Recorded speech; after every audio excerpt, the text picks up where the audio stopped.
என்ன சைடுல ஒதுக்குறான்? குரங்கு மாதிரி கடைக்கிட்டு போய் வெளியில தும்பானோ?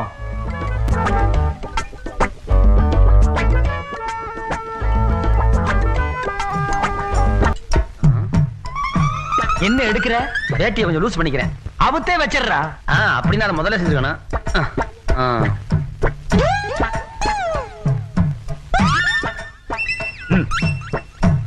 பாத்தீங்களா இலைய என்ன வழி வலிக்கிறான்? நம்ம இருக்கிறோமேன்னு இலைய விட்டுட்டு போறோம், இல்லைன்னா அதையும் தின்றுப்போம். ஓ மச்சான் என்ன பாக்குறான்? அதுலயே படுக்க போறானா? எல்லாம் நல்லா இருந்துச்சு மாமா, ஆனா ஒரே ஒரு குறை. என்ன மச்சான்? இலை சிறுசா போச்சு. ஏண்டா இந்த இலை சிறுசா உனக்கு?